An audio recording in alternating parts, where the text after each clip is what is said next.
انا ببقى عايزه اسمع ايه، او اي مريض سرطان ليه كلمة المرض الوحش بتضايقك؟ قال لي ده حكم بالاعدام، نوع السرطان اللي عندك ده حكم بالاعدام. الدنيا دي ولا حاجه، الثمن اللي دفعته عشان اعرف او اوصل لحته انه مفيش حد يستاهل او مفيش حاجه تستاهل او ان انا لازم اختار نفسي، كان ثمن غالي قوي. فتعلمت بالغالي قوي. انت قويه، امسكي نفسك، انت هتعدي ومش عارفه. لا، مش هو ده اللي انا عايزه اسمعه خالص دلوقتي. محتاجين ثقافة ووعي كبير قوي لمقدمي الرعاية، مش موجود. ده مرض مش بيجي للشخص، هو بيجي في العيله كلها. هل أي مريض سرطان محتاج علاج نفسي؟ فمحدش فاهم انا بمر بايه، وانا شخصيا مش فاهمه، كاني مت وصحيت.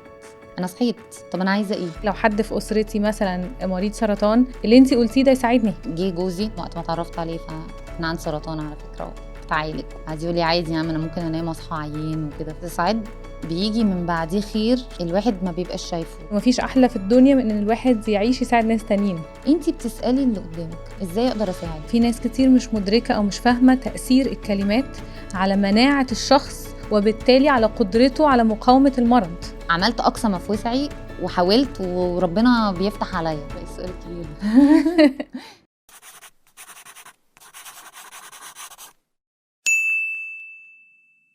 للأسف الشديد مفيش حد فينا ما يعرفش حد عنده كانسر. حد من العيلة، من الصحاب، من الجيران، حد في الشغل. كلنا بنعرف نتعامل معاهم، مش دايما.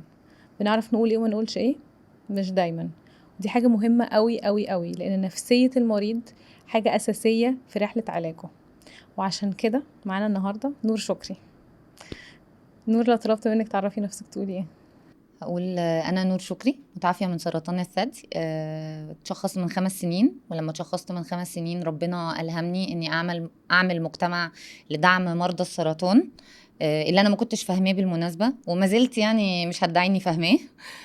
بس الحمد لله ربنا جعلني سبب واختارني اني اقدر اساعد نفسي والاف غيري. ومن هنا الفيسبوك كان اختارني من اكثر السيدات المؤثرات على السوشيال ميديا، عشان الجروب يعني اللي عملته وقتها. وبس، وبعديها بقى قررت ان انا اقوي العلم او الحاجه اللي انا اتعلمتها، يعني باني اخد شهاده من الاي سي اف. فانا كانسر كوتش معتمده، بساعد الناس انها تفهم مشاعرها ازاي. مش بس الناس، يعني كمان مقدمي الرعايه او الكير جيفرز بتوع مريض السرطان، بساعدهم ان هم يفهموا مشاعرهم، يفهموا رحله السرطان. نحاول مع بعض نفكفك الابواب المغلقه، فنفتحها فيخش نور، فالناس تحس بامل. يعني هي صعبه شويه، بس قصدي يعني الناس تحس احساس مختلف يعني تجاه المرض اللي بيسموه المرض الوحش. بس كنتي شايفة لما جالك كانسر، لما عرفتي كنتي شايفة ان ما لقيتيش حد يدعمك عشان كده عملتي كده؟ ده حقيقي. مش ما لقيتش حد، ما لقيتش الدعم اللي انا عايزاه. يعني كان في سبل دعم كتيرة قوي، ما اهلي كانوا بيدعموني وقتها، بس مش هو ده الدعم اللي انا كنت عايزاه. طبعا بحبهم قوي، بس الدعم بتاع انت قوية، امسكي نفسك، انت هتعدي ومش عارفه. لا، مش هو ده اللي انا عايزه اسمعه خالص دلوقتي، فاهمه؟ فنوع الدعم، انا لما دخلت على فيسبوك، انا يعني اعتبر من الناس اللي شطار على الفيسبوك. فاول ما جالي كانسر او اتشخصت او كده، انا اول حاله في عيلتي ان شاء الله اخر. مفيش غيري في عيلتي، في الدوائر المحيطه، في قرايبي كلهم، في صحابي، يعني ربنا يعافيهم وما يكتبش حاجه وحشه على حد، بس انا لوحدي، فمحدش فاهم انا بمر بايه، وانا شخصيا مش فاهمه. فكتبت على فيسبوك بريست كانسر، سرطان ثدي، مش عارفه ايه، فيطلع لي جروبات في انجلترا وامريكا. يطلع لي في مصر بقى جروبات مش هذكر اسمائها، بس حاجه مش منطقيه. يعني انا اقوى من السرطان، انا اقوى يعني على هذه الشكله. يعني انا مش عايزه ابقى اقوى من السرطان، انا مش طالبه ابقى اقوى من السرطان، انا طالبه افهم، يعني انا عايزه افهم. فكنت حاسه ان يعني محتاجه انا ابدا حاجه، او انا دايما دي شخصيتي، انه لما ربنا يديني اي حاجه حلوه او وحشه، اشوف بقى انا هساعد الناس ازاي. فخلاص ربنا اداني سرطان، طب هعمل ايه؟ فرحت بدأت الجروب ده، لانه كنت بدور على دعم انا مش لاقيه، او دعم بطريقه معينه انا مش لاقيه. فعملت الجروب، وكان هدفي من الجروب وقتها اني مش بس اصلح المعلومات المغلوطه بصفتي صيدلانيه او فاهمه، لا، انا عايزه لما اقول انا شعري وقع محدش يقول لي هيطلع، لا ما انا عارفه انه هيطلع، انا عايزه حد يقول لي وانا كمان. انا رموشي وقعت، مش عايزه حد يقول لي هتطلع، ما انا عارفه انها هتطلع والله، عايزه حد يقول لي وانا كمان. فنوع الدعم بيختلف في انتي واقفه فين من الرحله. يعني انتي واقفه فين من الرحله، انا لسه هبدا عايزه دعم شكله عامل ازاي، طب انا في نص الرحله عايزه دعم عامل ازاي، طب انا دلوقتي باخد كيماوي عايزه دعم شكله عامل ازاي، انا دلوقتي باخد علاج اشعاعي عايزه دعم عامل ازاي. فهو ده كان هدفي من الجروب، ان انا وانا ماشيه كده والله لو بقى معايا واحد بس يعني على الجروب، وده كان فعلا اللي انا بقوله لكل الناس، لو شخص واحد على الجروب استفاد او انا وهو يعني وقفنا مع بعض انا كده تمام قوي. فبس هي بدأت من هنا. وحصل ايه على الجروب بعدها؟ سبحان الله بقى الجروب كبر من بقينا 1000 في 2 في 3 في 4 في 13. طلعنا في إعلان مستشفى كبيرة في مصر، عملت إعلان في مستشفى كبيرة تانية في مصر. فسبحان الله يعني الجروب خلاني أبقى الحمد لله يعني أمل لناس تانية أو نور لناس تانية، يعني زي ما بحب أقول يعني ربنا جعلني سبب. اسم على مسمى. الحمد لله. يعني أنا دايما مؤمنة إن كل حد اسمه بيبقى بيرفلكت في حياته شوية، فأنا بحس إن ربنا أو الناس بتقول كده إن ربنا جعلني سبب إني أنور طريق مرضى السرطان، فالحمد لله. فبقيت بطلع واتكلم وبقيت بقول سرطان، فالناس بقت تقول سرطان. انا اول ما اتشخصت الناس كانت بتقول عليه المرض الوحش. ليه كلمة المرض الوحش بتضايقك؟ عشان هي كل الامراض وحشه. يعني اشمعنى السرطان اللي وحش، ما كل الامراض وحشه، فاهمه قصدي؟ فكنت بحس برضو انه يعني لا هو اسمه سرطان وهو اسمه سرطان، هنعمل ايه بقى؟ لا الكلمه مش بتضايقني، عارفه؟ بحس ان الناس دافنين راسهم في الرمل، هو مش مرض وحش، هو بيخافوا كل يقولوا اسمه. الامراض بيخافوا يقولوا اسمه. فكنت عايزة تقولي سرطان عادي، وما اه كنتيش عايزة حد يقول المرض الوحش او يكسف يقول خالص، اسمه. ده حقيقي. ايه هو نوع الدعم اللي انت كنتي بقى بتدوري عليه بالظبط؟ يعني انت بتقولي ما لقيتوش وكنت بدور عليه في الجروب ولقينا بعض والناس لقت بعض وبداوا يدعموا بعض. مريض السرطان الاول لو مشينا بالرحله كده، اول ما بيعرف انه اتشخص بيحتاج يسمع ايه؟ آه، بصي يعني اول حاجه انه عادي. يعني انا موضوع بقى انه يا نهار ابيض سرطان وفي حد قال لي حكم بالاعدام، فاهمه؟ اللي هو لا مش ده اللي انا عايزه اسمعه دلوقتي خالص، واكيد مش عايزه اسمعه اصلا ولا بعدين. يعني مش عايزه حد يقول لي انت اتحكم عليكي بالاعدام، يعني تخيلي دكتور قال لي كده، فاهمه؟ دكتور اللي قال لك كده؟ طبيب قال لي ده حكم بالاعدام، نوع السرطان اللي عندك ده حكم بالاعدام. فكنت حاسه اللي هو هو اكيد انت ما قلتليش كده. انا ببقى عايزه اسمع ايه؟ او اي مريض سرطان ان شاء الله بسيطه، ان شاء الله سهله، ان شاء الله هتعدي. الكلام اللي هو بيدي فيه امل، في علاج، الحمد لله في علاج، الحمد لله هنروح لدكتور واثنين وثلاثه، ان شاء الله هنتعالج، ان شاء الله هتبقي كويسه. يعني اي حاجه فيها بوزيتيف اوتلوك او ايجابيه، على اني ابص للموضوع انه ده زيه زي اي مرض، هناخد علاج وهنبقى كويسين. انا بابايا كان بيقول لي كده بصراحه، بيقول لي هناخد علاج وهنبقى كويسين، هناخد مهما طول او قصر الوقت بس ان شاء الله انت هتخفي، احنا متوكلين على ربنا. يعني كانت دي اكتر كلمه برضو بنقولها يعني، او في البيت عندنا ان الشافي هو ربنا، فاحنا مؤمنين، فاحنا عارفين ان ربنا هيشفينا والعلاج ده سبب.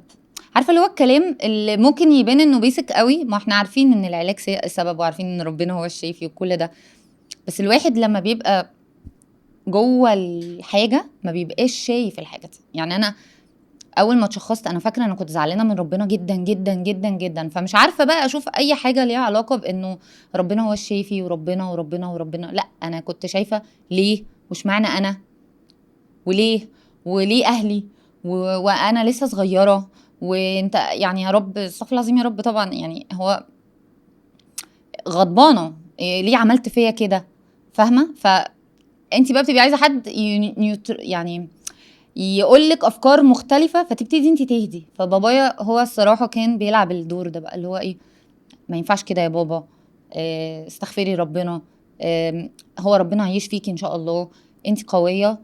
لا انت قويه دي كانت بتاعت مامتي، انت قويه. ماما تقعد تقول لي انت قويه، بس انا بقى كنتش بحب انت قويه دي خالص. اللي هو انا مش عايزه ابقى قويه، انا دلوقتي مش عايزه ابقى قويه، مش ده اللي انا عايزه اسمعه. انا عايزه اقعد في السرير اعيط. فلما تقولي لي انت قويه، انت هتحطي عليا expectation او توقعات انا مش قدها. اكيد انا مش قويه، انا واحده عندي سرطان ولسه متشخصه وما جربتش العلاج، فانا مش عارفه انا هواجه ايه. واكيد خايفه من العلاج. انا كنت خايفه جدا طبعا، انا خايفه جدا لدرجه يا عليا مش هتصدقي. انا يعني في مشهد مش بنساه، اول يوم علاج خلاص، انا رايحه المستشفى عشان لازم اخد اول جلسه في المستشفى عشان لو حصل اي يعني تفاعلات مضاعفات اي حاجه، انه يبقى عندي حساسيه من الدواء بتاع مش عارفه ايه. تمام. انت عارفه انا كنت لابسه ايه؟ لابسه احمر. لما قعدت افكر اشمعنى اخترت اللون اللي انا ما بحبوش ده عشان الدكتور قال لي ده حكم بالاعدام، فانا دماغي متبرمجه اني البس احمر وهروح لحكم بالاعدام. انا ما بلبسش احمر اصلا، يعني مش اللون اللي هو الكومن، انا باليت تانية خالص. فقعدت افتكر انه هو انا ايه اللي ملبسني احمر في اول جلسه كيماوي مع دكتور قايل لي حكم بالاعدام. انت متخيله يعني قوه الكلمات اللي ممكن حد يزرعها في دماغ اللي قدامك مع انك مش عارفه انت بتواجهي ايه، فدماغك هتفكر ازاي وهتروح منك فين. والاهم اللي كنا بنتكلم فيه قبل ما نبدا، في ناس كتير مش مدركه او مش فاهمه تاثير الكلمات على مناعه الشخص وبالتالي على قدرته على مقاومه المرض. ده كده كده، ده كده كده. يعني انا اصلا حتى بقيت ريسنتلي او يعني مؤخرا بقيت دايما اقول لنفسي نور مفيش حاجه تستاهل انك تزعلي خالص، لان انا اصلا اساس معيت ان انا زعلت جامد قوي فمناعتي ضعفت جامد قوي. ما انا ما عنديش اصلا هيستوري فالتي، يعني ما عندناش تاريخ مرضي للسرطان. كان سني صغير، يعني سرطان الثدي عاده يجي بقى ايه 40 وما فوق، 45 وما فوق، ف 33 وما تحت كنت لسه كمان كملت ال 33. كان حاجه غريبه، يعني الدكتور قال لي بصي ده حاجه فرشور مناعتك يعني وقعت جامد جدا. فطبعا الزعل بيسبب امراض عديده، مش بس سرطان، يعني امراض المناعيه كلها بتيجي من اغلبها من الزعل. حتى لو تاخدي بالك لما تزعلي قوي يجيلك دور برد سهل. ليه؟ مناعتك بتبقى ضعيفه فمش عارفه تقاوم. فالزعل بيؤدي الى امراض عديده من ضمنهم السرطان طبعا. ولازم يعني انا بقيت حديثا بحاول اني دايما اقول لنفسي مفيش حاجه تستاهل، بجد مفيش حاجه تستاهل. يعني وده اصلا بقيت انا ماشيه فاهمه اقول لنفسي كده مفيش حاجه تستاهل ان انا ازعل في اعيا في اخد ده يعني حاجه زي الكيماوي، او اعيش بمرض طول حياتي عشان انا زعلت. يعني مش مستاهله، هي بجد مش مستاهله. يعني لازم الواحد يحاول قد ما يقدر يحافظ على صحته النفسيه من العوامل الخارجيه. انا دايما اقول كده، يعني حد بيضايقني هقول له مره، لو حد انا حريصه على علاقتي بيه هقول له التانية التالتة انا هختار نفسي بكل امان. نفس الكلام في الشغل، انا مش مستريحه في الشغل، انا مش شجره هدور على شغل واتنين وتلاته، هختار نفسي. لان انا شفت اني لما ما اخترتش نفسي ايه اللي حصل لي. جالي سرطان، قعدت سنه بتعالج منه، 29 جلسه كيماوي، عمليه في الثدي، غرز، اثار لسه باقيه معايا. انا مخلصه علاج من 2021 ولحد النهارده عندي حاجات خلاص، يعني في حاجات زي ما بيقولوا permanent damage، يعني خلاص يعني عندي نسبة هشاشة في العظام، دي حاجة فما خلاص هعيش بيها. أحسن 5 سنين في حياتي اللي هم من 33 ل 38 باخد فيهم علاج هرموني، فأحسن 5 سنين اللي هم بتوع عز شبابي وعز حيويتي وكده راحوا في علاج تقيل. قصدي أقولك إيه، التمن اللي دفعته عشان أعرف أو أوصل لحتة إنه مفيش حد يستاهل أو مفيش حاجة تستاهل أو إن أنا لازم أختار نفسي بطريقة ما فيهاش أنانية، كان تمن غالي قوي.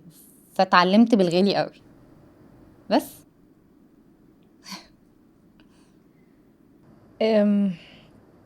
احنا عايشين مع بعض، ناس عايشة مع بعض، انتي مريضة عايشة مع اهلك محتاجين يعرفوا يتعاملوا معاكي ازاي. انتي توفقتي ان اهلك كان الى حد الحمد ما لله، ده بيقولوا حقيقي. الكلام اللي المفروض يتقال. في حاجات بتضايقك طبيعي، لان احنا مش عايشين بكتالوج. بس كمان المهم قوي ان يبقى في وعي احنا بنقول ايه للمريض السرطان. ده حقيقي. اي مريض اي مريض طبعا، اي مريض علاجه يستوجب ان نفسيته تبقى كويسه. ده حقيقي. بنقول له ايه؟ مفروض نقول له ايه؟ مفروض يسمع ايه؟ بصي، دي بتختلف من شخص للتاني فور شور. يعني في شخص لو قلتي له انت قوي يتبسط ويحس ان هو سوبر وومن، سوبر مان، مستني هو انت قوي. وفي شخص لما تقولي له انت قوي بيحس انه مضغوط. فهي بتفرق من شخص للتاني. بس اغلب مرضى السرطان اللي انا قابلتهم واتكلمت معاهم من خلال ان انا كانسر كوتش او ان انا كوتش معتمده يعني لمساعده مرضى السرطان، كلهم كانوا بيتضايقوا قوي من اي حاجه بتحطي عليهم توقعات هم مش قادرين عليها. سواء بقى ايه، انت قوي، اجمد كده، انشفي. كلام بقى اللي هو انشف اعمل ايه؟ يعني انا باخد كيماوي مفيصني اصلا يعني انشف ازاي؟ اعمل ايه؟ فانا نور حتى ما كنت بكره الكلام ده وكنت بقول. هو المهم كمان اكتر من ان هم يعرفوا يقولوا ايه، ان انا اقول لهم انا عايزه اسمع ايه. يعني setting الاكسبكتيشنز او انك تحطي توقعات مع اللي قدامك في رحله علاجك، دي مهمه قوي. بمعنى انا هقدر اسمع ايه او انا عايزه اسمع ايه ومش قادره اسمع ايه. انا قلت لهم ما حدش يقول لي انت قويه، انا مش عايزه اسمع الكلمه دي. انا عايزه اقعد في سريري شد عليا الغطا لحد ما اخلص كيماوي اعيط. ما حدش يقول لي بقى انت قويه ومش قويه والكلام ده، انا مش عايزه اسمعه خالص.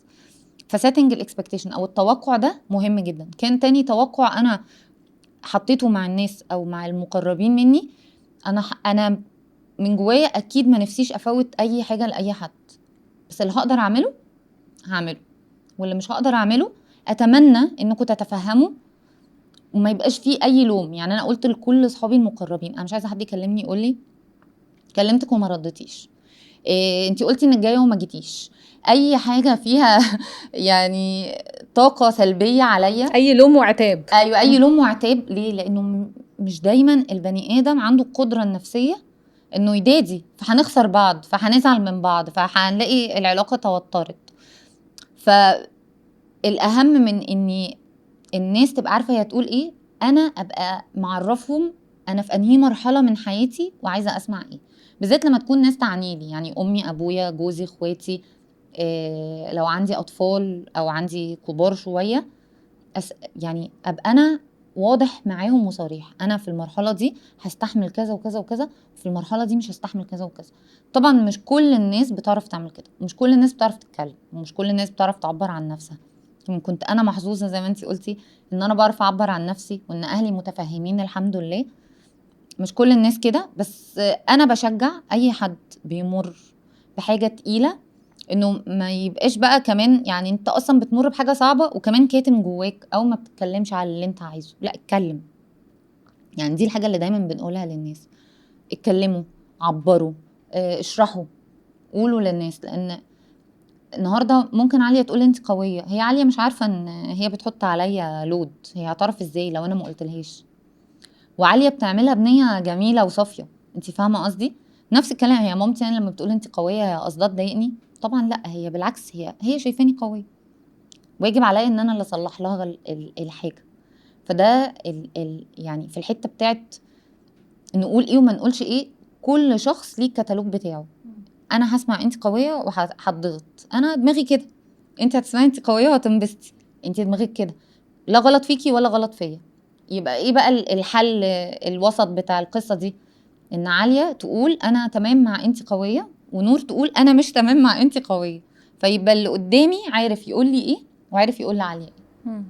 ف فالحته دي بالذات لا، انا لازم انا اللي اقول انا قادر على ايه ومش قادر على ايه، وقادر اسمع ايه ومش قادر اسمع ايه، وايه اللي ينفع وايه اللي ما ينفعش.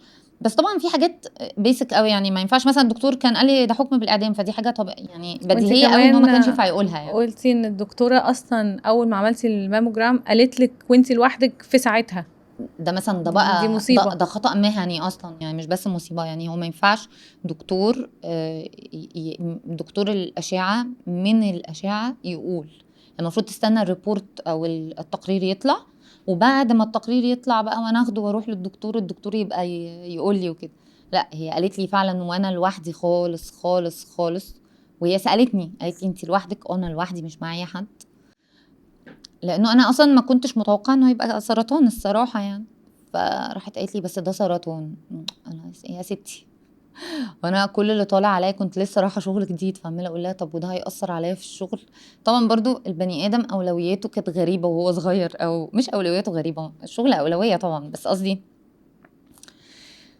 غالبا من الصدمه، فاهمه، بدات انا يعني افكر في حاجات. لا انت فكرتي بشكل عشوائي. عشوائي جدا، مش اللي هو مثلا هبقى كويسه طب وده كبير ولا صغير يعني، لا انا بقول لها طب والشغل، طب وانا هروح الشغل ولا مش هروح الشغل، طب هعمل ايه؟ فراحت الست حتى يعني الدكتوره قالت لي شغل ايه وبتاع ايه دلوقتي؟ قالت لي هو عامه صغير. فقلت لها طب الحمد لله، طب شوفي بقى ده الغدد معاكي. فراحت بص على الغدد قالت لي الغدد كويسه، طب الحمد لله. فاهمه اللي هو انا بقى قمت من على من عندها يعني مش مستوعبه بقى، وعماله اعيط وانا لوحدي، واهلي كلهم ما كانوش في القاهره، انا كنت لوحدي حتى كمان في القاهره. كان موضوع غريب قوي. بس رجوعا للي الناس تقوله وما تقولوش مثلا، يعني مش بس يعني اتذكر مره حد كان بيكلم مامتي على التليفون وانا مع مامتي في العربيه، والتليفون وصل بالعربيه، فحد بيقول لمامتي نور عامله ايه، فقالت كويسه الحمد لله ومش عارفه ايه. طب الحمد لله، اصل انا لسه جارتي امبارح ماتت بنفس المرض اللي عند نور، وانا بقى لسه في نص العلاج، يعني مثلا كنت واخده جلستين 3، مش حاجه. فراحت مامتي قالت لها طب خلاص هكلمك بعدين بقى، وراحت قافله. فالناس برضو يعني، هي مامتي طبعا خافت عليا، بس انا خلاص انا الحمد لله يعني اللي يحصل يحصل. بس هي الحد اللي قال لمامتي كده ده ما يعني ما حسش ان جمله غريبه تتقال للام اللي بنتها الكبيره بتمر بتجربه صعبه جدا، اقول لها اصل جارتي يعني جارتك دي احنا ما نعرفهاش يعني يعني على فكره انا واحده اعرفها ماتت في حادثه، العربيه كانت سليمه وعربيه خبطتها وماتت. احنا كل يوم في ناس بتموت قد كده، ليه انا محتاجه بقى فاهمه اقول لك ان جارتي ماتت بنفس المرض؟ التشويس اوف ووردز يعني نفس المرض اللي اختيار عند نور، يا الكلمات نهار ابيض. الناس ما بتفكرش خالص.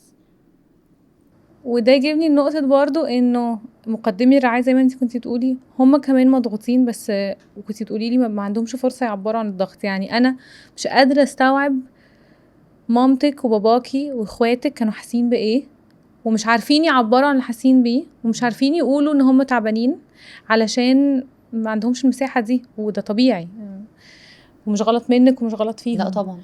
بس محتاجين ثقافة ووعي كبير قوي لمقدمي الرعاية، مش موجود. يعني 100%، 200%، 3000%. لان اصلا انا الصراحه لما بقعد افتكر وقت ما انا عييت واخواتي، والواقع بتاع القصه دي على مامتي وبابايا واخواتي وكده، حتى عمتي انا عيلتي كلها الصراحه يعني الموضوع نزل عليهم كانه قنبله الحقيقه، يعني الموضوع كان كبير. اظن ان مامتي قعدت فتره كبيره قوي مش مستوعبه، قعدت فتره كبيره جدا حتى لما روحنا للجراح قعدت ساكته وما بتتكلمش، وبعدين الجراح يكلمها تقول انا ما بكلمكش، انا مش مصدقه ان بنتي عندها سرطان، يعني حاجه كبيره. عندي اختي مثلا قالت لي بصي انا مش هروح معاكي اي جلسه كيماوي، يعني اعمل اللي انت عايزاه كله، انا مش هقدر. هل هي نادله؟ لا هي مش نادله خالص، دي اختي دي اجدع واحده فينا كلنا، بس هي مش قادره، هي دي حاجه فوق طاقتها. والحمد لله ان هي كانت فوكل مدركة وبتتكلم كمان ده. ومدركه ان هي مش هتقدر تعمل كده. اصل هي لو جت وانهارت هتضغطك. بالظبط. وهما الناس بتبقى برضو متخيلة ان احنا يعني للأسف عشان الإعلانات اللي بتيجي في التلفزيون كلها بتجيب مريض متهالك أو مريض في ليت ستيجز أو مراحل متأخرة جدا، أو مريض بياخد الدواء وجايبينه وهو يمثل انه تعبان قوي. لا الموضوع مش بالسوء ده، فبقى هما مش فاهمين، فهم مش هيروحوا معايا. انت فاهمة عايزة اقولك ايه؟ هو حلو، يعني حلو انه يبقى فيه حوار ما بين الافراد كلها. يعني هو دلوقتي زي انا بقى قلت لك في الاول، ده مرض مش بيجي للشخص، هو بيجي في العيله كلها. خلاص هو جالي انا كنور، بس هو جه لعيله نور، بقت العيله مع بعضيها كده بتواجه السرطان. بتواجه السرطان في اختياراتها وفي اولوياتها وفي افكارها هنروح فين وهنيجي منين وهنعمل ايه. لان النهارده اولويات عيله نور كلها بقت ان نور تخف ونور تبقى كويسه، وده في كل الاولويات الحمد لله يعني. وطبعا بيتهيألي معظم العائلات هتبقى كده يعني، مش نور بس. فحلو ان احنا نبقى في حوار بقى. فرح مش هتقدر تيجي معايا علاجات اي جلسات كيماوي، رنا كمان مش هتقدر تيجي معايا جلسات كيماوي، بس هنا هتيجي معايا جلسات كيماوي. فاهمه قصدي اقول لك ايه؟ هنا قالت انا هاجي معاكي. هنا بقى كانت بتروح معايا وتجيب لي فيلم على اللابتوب، نجيب لعب مش عارفه ايه. عمي عارف ان انا بحب اكل مش عارفه ايه، كان يجيب لي على الجلسه الاكل اللي انا بحبه. كل واحد عارف هو هيعمل ايه او ايه دوره في الرحله، فلازم نتكلم. لازم فاتفقتوا على نتكلم. ده. بالظبط، ايوه، هي دي الكلمه. اتفقنا حتى لو مش بالكلام يعني، ما روحتش عملت شيك هاندز مع فرح وقلنا هي مش جايه معايا، بس في اتفاق ضمني ان فرح مش هتقدر فانا مش هطلب منها. فرح مش هتقدر فانا مش هطلب منها. ماما مش مستوعبه فانا هديها مساحتها عشان تستوعب. فهي يعني بصراحه لا، هما مقدمي الرعايه. على الاقل انا كان عندي مساحه اني اعيط، ارفص في الارض، اقول انا تعبانه، افتح بقي. فاهمه؟ هم ما عندهمش يعني، لو حد منهم تعبان ما فيش حد بقى مش هينفع ياخد هم دلوقتي كلهم كل الجهود راحه ان نور تبقى كويسه، محدش هيتكلم. فاهمه؟ لو حد عايز حاجه، لا، كل الجهود راحه ان انا بقيت السنتر، او انا اللي في النص، او انا مركز الاهتمام. لان اي حد كمان خلي بالك هي ضغط كمان، لانه انت مش عارفه تعيشي حياه طبيعيه لانك عندك ظروف صحيه. هم كمان مش عارفين يعيشوا حياه طبيعيه عشان بالنسبه لك وبالنسبه للاسره بقت اولوياتهم مختلفه، واي حاجه هم عايزين يعملوها مش نور بقت مش مهمه مهما كانت مهمه لوحدها. بالظبط. فهو بصي، هو زي ما انا دايما بقول، هو مرض ما بيجيش للفرد، هو بيجي للأسرة. فاحنا كلنا كأسرة لازم نتكلم، نتفق، نوصل مع بعض لبر الأمان، او نشوف احنا كلنا في نفس المركب. خلاص، يا نجدف كلنا في نفس الاتجاه، يا حد هيجدف ورا وحد هيجدف قدام وحد هيقعد يتفرج، تلاقي نفسك في راحة المركب غرقت بيكي. بس ده يقول انه الواحد محتاج الدايرة دي علشان يتحرك. دي الدايرة القريبة اللي انتي ممكن تسيطري عليها لان انتوا أسرة واحدة، صح، كتلة واحدة. صح. لكن انتي بتقابلي ناس في الشغل، ده حقيقي. بتقابلي ناس في المناسبات الاجتماعية مثلا، لو بتبدأي تخرجي، لو قادرة، لو بتنزلي، لو حد بيكلمك يسأل عليكي، لو حد صح. شايف عارف فكلمك، بتبقي متوقعة ايه من الناس؟ بصي، هو انا برضو مختلفة. ليه بقى؟ لان انا ماما قالت لي احنا مش هنقول لحد، لو انت اكيد عارفة القصة دي.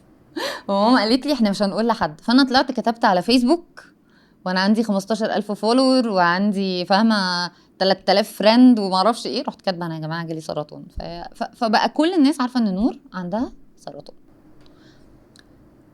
فده سهل عليا حاجات كتيرة الصراحة، ان انا ما بقيتش محتاجة اقعد احكي من اول وجديد، لكل حد. انت عارفة ان انا من كام شهر جالي سرطان وحصل ايه وفصل ايه وانا دلوقتي. فانتي اثرتي على نفسك. انا قلت بصي، انا هقول لكل الناس ان انا جالي سرطان. اللي قادر يتقبل نور في الفقرة دي من حياتها بتصرفاتها بالفوق والتحت بتاع الفقرة دي، اهلا وسهلا. اللي مش قادر انا والله متفهمة ومش زعلانة، بس خلاص عادي يعني. هي اصل بصي هقولك برضو زي ما انا بحب اقول، السرطان فاتورته كبيرة، يا نعرف ندفعها سوا يا انتي ما عندكيش قدرة انك تدفعي معايا الفاتورة. ده مش عيب فيكي، دي قدرة، فخلاص ما فيهاش. كنتيش تزعلي من حد لو مش قادر يبقى معاكي؟ بصي يعني طبعا عشان ما بقاش برضو مثالية، اكيد من جوايا كنت ببقى حاسة اللي هو ازاي يعني. بس انا برضو الحمد لله، ودي برضو نعمة من عند ربنا، ان انا عندي مساحة شوية من يعني انا شخص متسامح شوية، فمش بزعل يعني. عندي حتة ان انا اقدر الظروف. ممكن الظروف دي تكون حاجة انا مقتنعة بيها وحاجة انا مش مقتنعة بيها، مش يعني خلاص طالما هي حاجة وقفتك فهي حاجة كبيرة بالنسبة لك. انا يعني هي بقى كبيرة بالنسبة لي او مش كبيرة دي حتة تانية، فاهمة قصدي؟ بس انا شخص يعني ما بس يعني قليل قوي لما تلاقيني زعلانة، بس خلاص انتي ساعتها بتعرفي مين هتقدري تعتمدي عليه ومين مش هتقدري تعتمدي عليه، او مين يقدر يدفع معاكي الفاتورة زي ما انا بقول ومين مش قادر على الفاتورة. ودي حاجة ما تعبش اي حد يعني. وفي ناس كمان بتحتاس في المواقف دي على فكرة، في ناس بتبقى مش بالظبط. عارفة تقول ايه. في ناس بتحتاس وفي ناس لما بتحتاس بتقول كلام مش المفروض تقوله، انا شخصيا منهم. و... وزي ما قلت لك يعني فرح قالت لي انا مش هروح معاكي، فرح واختي نادله، فرح اختي دي اجدع واحده فينا كلنا، مش نادله بس خلاص هي دي قدرتها، هي حاسه ان هي مش هتقدر تشوفني وانا مركبه الكيماوي، هعمل ايه فاهمه؟ بالعكس يعني احترم رغبتها وما احسش انها خلاص يعني كل واحد، ما هو لا يكلف الله نفسا الا وسعها، كل واحد عنده الوسع بتاعه، الوسع بتاعه ده بقى انا ما اقدرش الومك ان الوسع بتاعك قد كده او ان الوسع بتاعي قد كده او انا وسعي قد كده، خلاص بقى كل واحد وظروفه وحياته، ويعني مش عارفه اقولها ازاي بس وقدراته. قدراته صح. انت كنتي عايزة دعم كتير من الناس؟ كنتي عايزة ناس كتير تكلمك وتسأل عليكي، ولا كنتي عايزة مساحتك الشخصية علشان انتي في وقت صعب؟ انا ساعات ببقى محتاسة، انا شخصيا ببقى مش عارفة الشخص بيمر بظروف صعبة بالذات لو ظروف صحية قاسية قوي، عايز الناس تقعد تبعت له وتكلمه، ولا سيبوه في حاله يا جماعة هو مش طايق حد دلوقتي؟ بصي انا كنت لانه بتأرجح. اجان احنا في مجتمع اوسع، انا ممكن يبقى عندي حد من صحابي، حد معايا في الشغل، حد جارتي، صح المجتمع الاسره، انت بتقولي احنا هنتكلم وهنتفق صح وهنقول انا عايزه ايه وعايزه ايه ومش عايزه ايه، وهتوقفي الناس وهتشرحي لهم لكن انا واحده لو ما مريتش بتجربه سرطان في عيلتي او انا شخصيا، وحتى لو والله مريت بيه بعيلتي، محدش بيحس بحد برضو غير اللي فيها، انا مش عارفه المريض حاسس بايه. لانه مشكله السرطان انا فاهمه ان كل الامراض وحشه وربنا ما يكتب على حد اي مرض، رب. السرطان رحله علاجه قاسيه، قاسية جدا ده اللي بيصعبه صح. غير اي مرض تاني مؤلم او صعب او اي حاجه. وطويله، وكل واحد بقى على حسب هياخد قد ايه هياخد وهياخد قد وقت ايه، ايه وغالبا بتقعدي طول حياتك في متابعات ومركزه، يعني اقصد بيغير شكل الحياه. عندي متابعة بعد بكرة. بالظبط. فشكل حياتك بيتغير. انا ما افهمش لو انا ما مريتش بالتجربه دي، انا ما افهمش نور شخصيتها اتغيرت ازاي، بقت ايه اولوياتها، بقت بتحس بايه، بتفكر في ايه، علشان انا اعرف لما اقابلها في حته حتى اتعامل معاها مظبوط. ولا احنا بنحسس قوي زياده عن اللزوم؟ بصي هي مفيش تحسيس زياده عن اللزوم او مش زياده عن اللزوم، يعني هو حلو قوي ده شعور نبيل اصلا يبسطني يعني، او يبسط اي حد انه يكون عنده حد من صحابه بيفكر ازاي يخليكي مستريحه، او ايه اللي اقوله ما يضايقكيش، او ايه اللي اقوله يبقى حلو ويريحك وكده، وده شعور جميل قوي، لان مش كل الناس دلوقتي الناس ما بقتش بتحسس على كلامها حتى او بتراعي كلامها، بس هي زي ما قلت لك في الاول هي فروق فرديه، يعني للاسف مفيش كتالوج في التعاملات الانسانيه، ده اللي انا اتعلمته بعد بقى خلاص الواحد بقى عنده 38 سنه، فاهمه؟ في ال 38 سنه مفيش كتالوج واحد تعرفي تمشي عليه يقولك ده صح او مش صح. يعني انا مثلا نور من الاشخاص الفوكل او طول عمرك طول عمري بتتكلمي طول عمري اي حاجه، ولو مبسوطه اتكلم ولو زعلانه اتكلم برضو، فاهمه؟ انا بصوا مش هسيبكم، وصوتك عالي ايوه طول عمري فاهمه في كل حته. فشخصيتي ان انا ايه لما هبقى تعبانه هبقى عايزه الناس حواليا ويسمعوني ويسمعوا شكوتي ويسمعوني وانا برفص في الارض وكله كله كله كله، ولما عاوز اسكت يحترموا ان انا عايزه اسكت ويحترموا سكوتي. في بقى ناس مثلا اللي هم شخصيتهم هاديه او هم اصلا ماشيين زي ما بيقولوا ايه جوه الحيطه، ده لما هيعيا بنسبه كبيره هيبقى مكمل انه ماشي جوه الحيطه، بس عايز مين بقى اللي يبقوا يعني قريبين منه قوي، هم دول اللي فاهمين هو بيمر بايه، ايه اللي بيحصل له وهكذا. كان عشان انا فاهمه طول عمري ماشيه فوق الحيطه على السقف بتشقلب، فانا بتبقي يعني فاهمه اللي هو كل الناس بقول لك مامتي قالت لي ما تكتبيش على فيسبوك وما تكتبيش في اي حاجه واحنا مش عايزين حد يعرف ان احنا عندنا سرطان وبتاع مش عارفه ايه. طالعه كاتبه يا بنتي والله العظيم انا بس انت كتبتيش على طول، انت استنيتي شويه. استنيت لما اتاكدت انه سرطان. يعني انا اول ما اتشخصت كان ورم، بس ما كناش عارفين ده ورم عامل ازاي وعلاجه ايه وظروفه ايه وكده، ما فيش يعني يمكن اقل من شهر كنت عرفت خلاص كل حاجه، فطلعت كتبت على فيسبوك. فهي ما فيش كتالوج هتمشي عليه او مسطره الناس كلها تمشي عليها. اكتر حاجه بقولها دايما بتفرق، اسالي اللي قدامك. يعني مثلا انت حد مقرب او حتى مش مقرب، انت how can I help او انا اقدر اساعد ازاي. انا دايما لما الاقي حد بيمر بظروف صعبه، حد في المجتمعات بتاعه السرطان، حد لسه متشخص جديد، حد متشخص قديم بس يعني حصل انتشار او الدنيا مش احسن حاجه او ماشي على الدواء بس الدواء ما عملش التاثير او ما عالجش، يعني اسال انا اقدر اساعدك ازاي. فتقولي ادعي لي، او ينفع اكلمك فنتكلم، او ممكن تسالي لي على دواء او فاهمه عايزه اقول لك ايه. انتي بتسالي اللي قدامك. انا دايما بحب جمله فعلا هاو كان اي هيلب، ازاي اقدر اساعد. ودي عايزه اقول لك بستخدمها مع اي حتى في الشغل، لما يكون في حد بيمر بمشكله في الشغل او حد عندي في التيم بتاعي في الفريق بتاعي او انا اسال اقدر اساعد ازاي، قولي لي اقدر اساعدك ازاي، قولي لي انتي محتاجه مني ايه بطريقه محببه، فما يبقاش اللي قدامك حاسس ان انتي بتقضي واجب. لا، قولي لي فعلا انتي محتاجه مني ايه وانا هعمله لك، قولي لي انا اقدر اساعد ازاي وانا هعمله لك. وده مريح جدا. ليه؟ لان لو حد قالك انا عايز مساحتي دلوقتي، خلاص بتديله مساحته. انا عايز اتكلم وما تسيبينيش وتعالي ننزل ونطلع ونروح، بتلزقي له. فاهمه عايزه اقولك ايه؟ وكل واحد خلي بالك اللي بيمر برحله السرطان او اي رحله صعبه في المطلق بيبقى عنده فوق وتحت. يعني انا دلوقتي عايزه اتكلم وابقى مع ناس وكده، وكان بتجيلي ايام كنت بختفي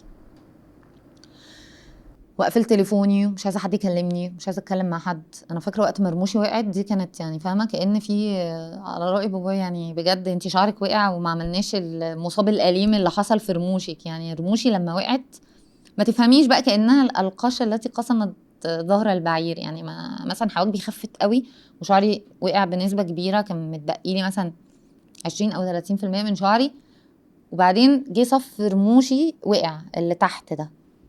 ياه ياه، وما بكلمش حد وعياط بالايام وعياط متواصل و... وكل ما حد يقول لي اي حاجه اقول له رموشي وقعت. يا ستي ما انت يعني بجد انت عامله عمليه عارفه استئصال ورم في الثدي اللي هو اكبر بكتير وما عيطتيش كل العياط ده وشعرك وقع فهي حسب اللي قدامك هو في انهي مرحله، وهو مستحمل ايه ومش مستحمل ايه، وهو قادر على ايه ومش قادر على ايه. انت دورك تبقي موجوده ستاند بوي. انت عايز ايه وانا اعمله لك. انا في الستاند باي، انا دلوقتي على وضع الاستعداد. تقول لي قربي هقرب، ابعدي هبعد، عايز وقتك هديك وقتك، عايزني الزق هلزق فاهمه كده يعني. بس لكن هي مفيش كتالوج للاسف. غيرك ازاي السرطان؟ لا غيرني كتير، غيرني كتير قوي. يعني غير ان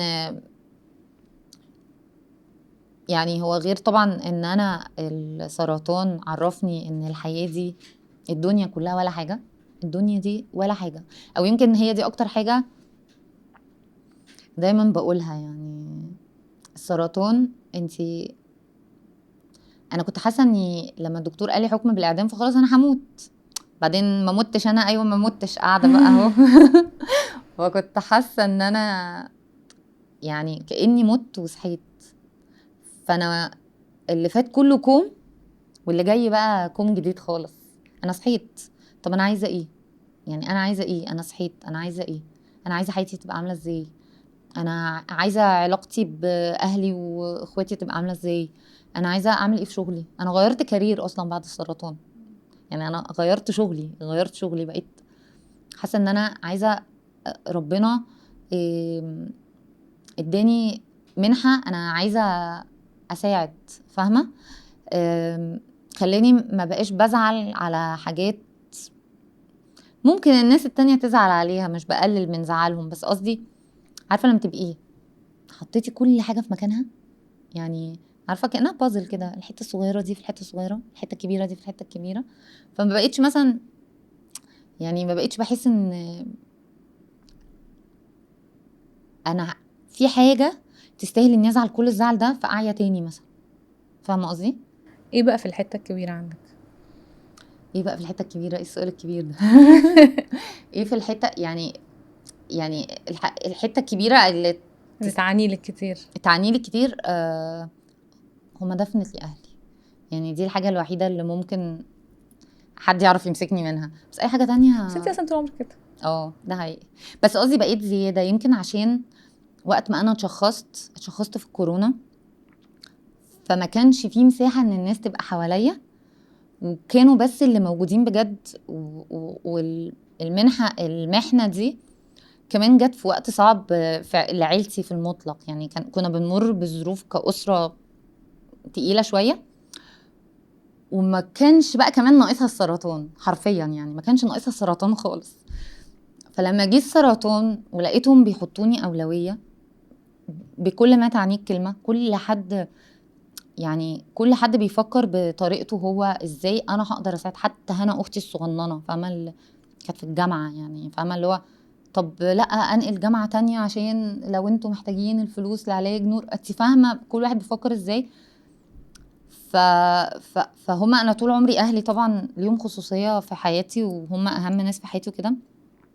بس بعد السرطان بقوا هم، يعني مش عارفه، هم بقوا اكبر حاجه. يعني اهلي وجوزي طبعا برضو، عشان يعني احنا اتجوزنا في ظروف غريبه جدا. يعني انا اتجوزت، انا لما جالي سرطان ماما قالت لي مش هنقول ان احنا عندنا سرطان والناس، واحنا اصلا لسه ما اتجوزناش واحنا سننا كبر خلاص عندي 33 سنه وكده.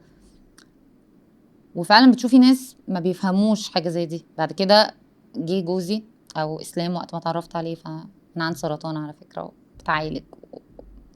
قعد يقول لي عادي يا عم، انا ممكن انام اصحى عيان وكده. تحسي قد ايه يعني انت شخص محترم يا ابني. فهو يعني اهلي وجوزي هم اكبر حاجه.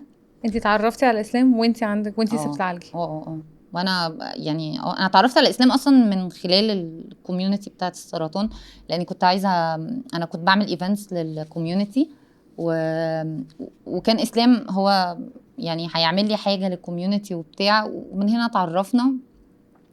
وسبحان الله يعني بعد كده الامور مشيت وبس. فسبحان الله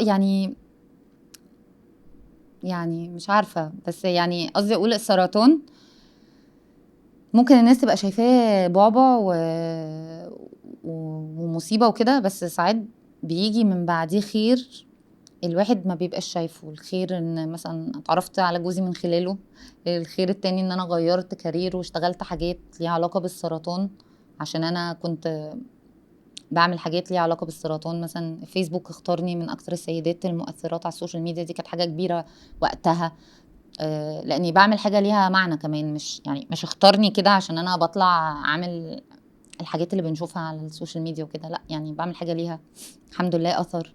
النهارده في الجروب ده ممكن اكون انا ما بقتش جزء منه عشان شغلي بيتعارض معاه، ولكن هو ده اكيد الصدقه الجاريه اللي كان نفسي فيها طول عمري، وما كنتش متخيله انها هتيجي كده، انه في علم هيكمل بعدي او دعم هيكمل بعدي في حاجه بتساعد الناس وهكذا. فبس هي عارفه الواحد يقلع النضاره ويلبس النضاره الملونه، يعرف يطلع الحاجات الحلوه في الحاجه. هي مش سهله. لسه هقولك، مش كل الناس دي محتاجه قدرات خاصه. انت اصلا شخصيه ايجابيه الحمد لله.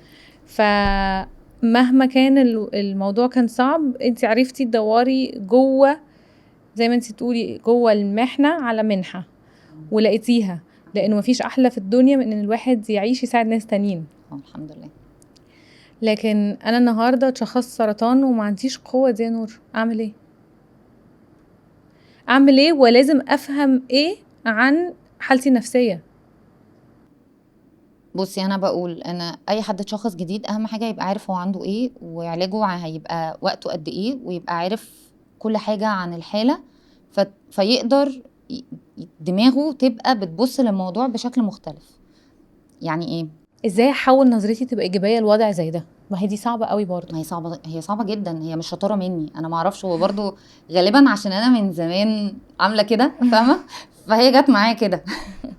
يعني قصدي اقول لك ايه، انا من زمان دايما شوف كل حاجه بسيطه، عادي، سهله. فلما جالي سرطان شفته بسيطه وعادي وسهله. دي نعمه من ربنا الصراحه. يعني انا لا ادعي ان انا ليا اي فضل في اني اشوف الموضوع بالشكل ده، ولكن اللي يعني اقدر شويه ادعي ان انا اقدر اعمله اني اقدر اساعد حد يشوف الموضوع بالشكل ده.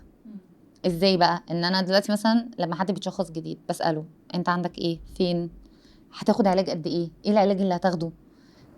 لان الناس عندها معتقدات خاطئه عن العلاج، انه كل العلاج بيوقع الشعر. لا، مش كل العلاج بيوقع الشعر. كل العلاج بيخلينا نرجع ونبقى مدهولين وكده، سوري يعني، لا مش بيخليك كده. فانا بقعد اسال الاسئله اللي تخليني اعرف اجاوب على الشخص. فالنهارده طب انت اتشخصت فين؟ طب ايه المرحله؟ طب بتتعالج فين؟ طب هتاخد ايه؟ فنبدا زي ما تقولي ايه، يبقى عندنا خريطه للموضوع. لما بيبقى عندك فيزيبيليتي او شايفه كويس، شايفه الموضوع قدامك، غير اللي داخل على حاجه مش عارفها. فلما انا بقرب لك الحاجات، خلي بالك برضو هو اللي بيتشخص بالسرطان ده يعني مشكلته ايه؟ انا هاخد كيماوي، واحتمال اخد اشعاعي، وانا مش عارف انا المرحله كام، ومش عارف هتعالج منين، ومش عارف تكلفه العلاج. فبيبقى عنده افكار كتير قوي متسارعه، ما يعرفش يوضب افكاره. فانا بقى باجي هنا، تعالى بقى انا هوضب معاكي الافكار دي، او تعالي انا هوضب معاكي الافكار دي. فلما نوضب الافكار ايه اللي يحصل؟ المخ يهدى شويه، يبدا بقى يشوف خطوه خطوه. لما تديله الحته خطوه خطوه، ايه اللي بيحصل؟ خلاص بقى هي خطوه خطوه. فاحنا الخطوه الاولى احنا عرفنا عندنا ايه، الخطوه الثانيه احنا هنتعالج ازاي، الخطوه الثالثه ايه اللي احنا محتاجينه. الحمد لله برضو من ضمن الاشياء اللي ما كانتش موجوده زمان وبقت موجوده، وما كانتش موجوده حتى على ايامي 100% او 100%، يعني انه الدكتور بيديكي الدواء عشان تخفي ومش مهتم بقى باي جوانب حياه تانية. لا دلوقتي ما بقاش كده، بديكي الدواء عشان تخفي، وبديكي دواء للاعراض الجانبيه اللي بتيجي من الدواء عشان تعرفي تعيشي حياه طيبه او حياه سهله، او عشان quality of life. quality of life. فانا بقيت لما حد بيتشخص بقول له انت خايفه من الترجيع؟ ده في دواء دلوقتي بتاخديه مع الجلسه اول وتاني وتالت يوم عشان ما ترجعيش. انت خايفه من كذا؟ ما تخافيش، في كذا. شعرك هيقع، هيطلع تاني، فعلا هيطلع تاني، بس مثلا هياخد سنه. سيتنج يعني بحط التوقعات بتاع الشخص في محلها فالامور تهدى. خايفه حواجبك تقع؟ اعملي مايكرو بليدنج قبل ما تبداي علاج. فاهمه؟ بمشي يعني اللي هو ايه، واحده واحده. ابتدي خلاص عرفتي ان في سرطان، ابتدي بقى زودي الفيتامينز في جسمك والمينرالز وكده، عشان لما تبداي علاج يبقى جسمك مساعدك انك تتخطي السايد افكتس. كل ما نفسيتك تبقى كويسه، ودي الجمله اللي انا بقولها لهم، انت خايفه من الكيماوي، بس كل ما نفسيتك تبقى كويسه الكيماوي تاثيره يبقى قليل، لان مناعتك كويسه فبتعرف تقاوم السايد افكتس. فهي عارفه يعني زي ما بقول ايه، كأن حد اعمى بس انتي بتساعديه يشوف الطريق. فخلاص هو طالما اطمن لك وعارف ان معاه العصايه اللي بتعمل صوت دي في الطريق، خلاص بقى ايه، بقى مطمن. فهي نفس الفكره، اي حد متشخص جديد يسأل، يفهم، يحاول يعرف. فلما يبقى معاه الدنيا مترتبه كده هيحس انه الطريق ده طريق هنمشيه بقى. هياخد له، في ناس بتاخد 3 شهور، 6 شهور، سنه، سنتين. انت عارف ان هو طريق ليه وقت، ليه اخر، توصل للاخر وانت مطمن. بس مهم قوي ده كمان يساعد على فكره مقدمي الرعايه برضو. يعني انا طبعا. لو من مقدمي الرعايه، لو حد في اسرتي مثلا مريض سرطان، اللي انتي قلتيه ده يساعدني طبعا، لانه لو هو ما عندوش القدره انه يرسم الطريق ده لنفسه، او ما عندوش القوه انه يقعد ويسمع ويخطط، انا ممكن اساعده ان احنا نحط الخطه بتاعه العلاج ونفهمها ونشرح تفاصيلها ونشرح السايد افكتس. زي ما انتي قلتي، لو عملناها انت قطعتي وقت او من تفكيرك، من مجهودك في تفكير في حاجات خلاص عرفناها. صح. فانا هركز بقى مثلا على الحاجه المهمه قوي اللي انت قلتيها، نفسيتي، صحتي النفسيه. صح، وجودة الحياة، في quality ناس of life كتير بتاعتي. مش مدركه اهميه الصحه النفسيه في المرض، مش بس السرطان، ده في كله.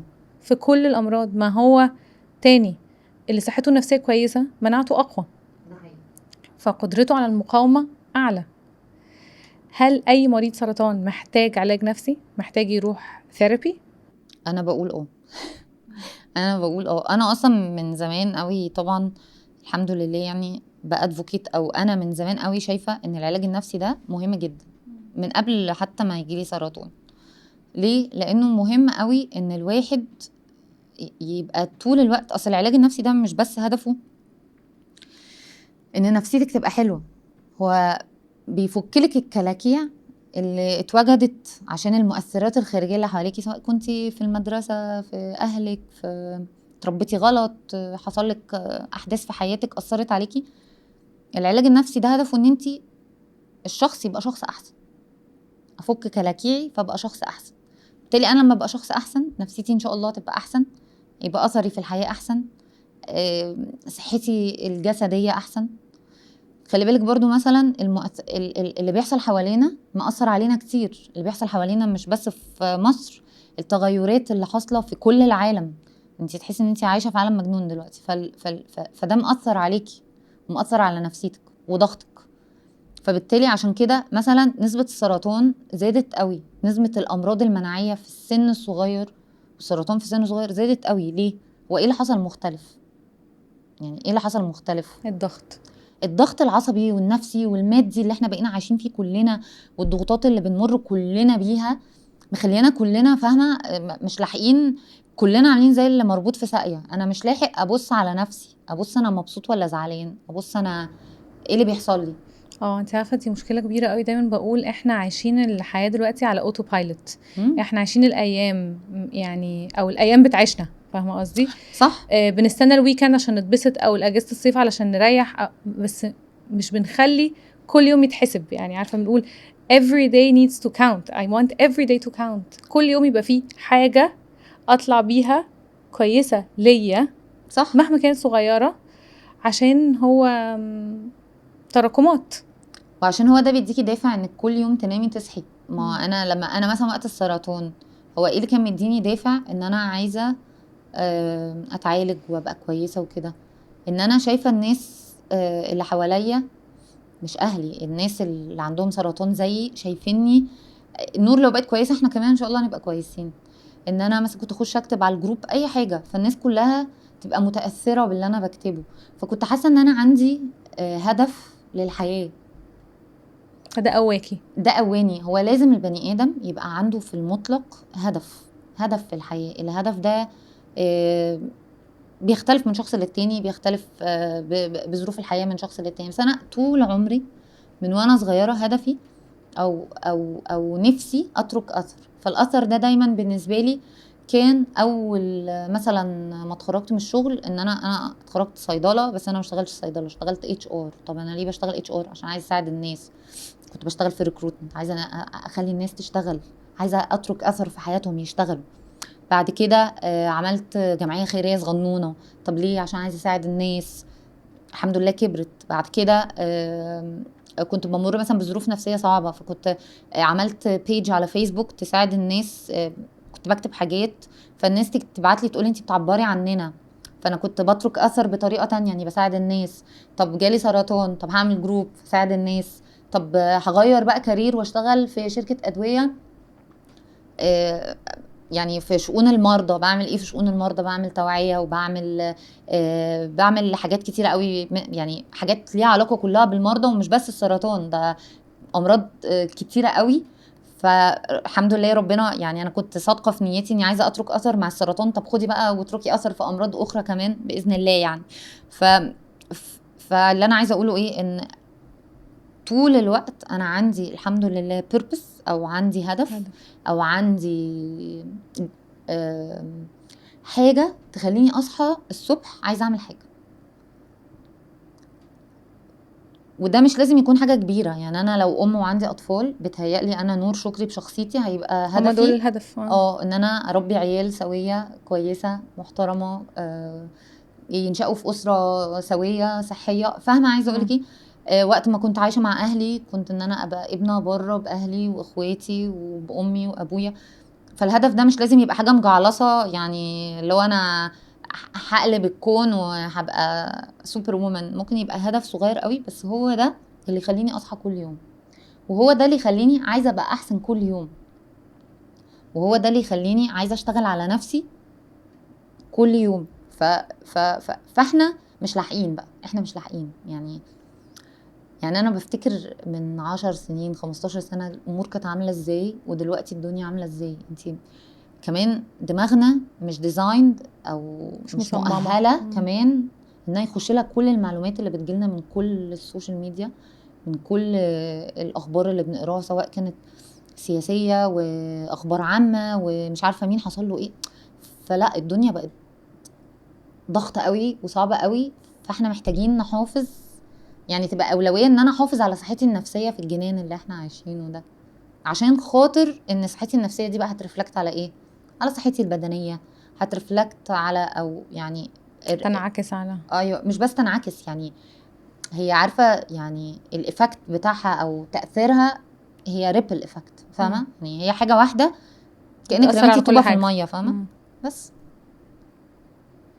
ربنا ينفع بيكي يا رب، اللهم امين. يعني اتمنى والله. انت اتكلمتي على الاثر اللي يعني دي كنت عايزه الحاجه اللي اختم بيها، انه الاثر اللي عايزه تتركيه، وانت قلتي حاسه انك عملتي اللي كان نفسك تعمليه. حاسه اني يعني الحمد لله بنسبه كبيره عملت اللي كان نفسي اعمله. يعني انا كان نفسي اغير افكار الناس عن السرطان، ودي بنسبه كبيره يعني الحمد لله حصلت. كان نفسي الناس ما تخافش تكتشف بدري وتروح تتعالج وما يخافوش من العلاج، ودي برضو مش هقول بنسبه كبيره لان طبعا الاعداد كبيره قوي وانا في الاخر بتكلم على يعني النسبه اللي انا بعرف احدد فيها. بس اتليست انا بقول انا لو اثرت في شخص والشخص ده اثر في شخص والشخص ده اثر في شخص فانا ابقى كده وصلت للي انا عايزاه. فبس فانا يعني انا يعني اتمنى يعني ان ربنا يكون راضي عني وعن اللي انا بعمله، ولو اللي انا بعمله ده ربنا يكبره انا يعني هبقى شاكره. يعني فاهمه قصدي؟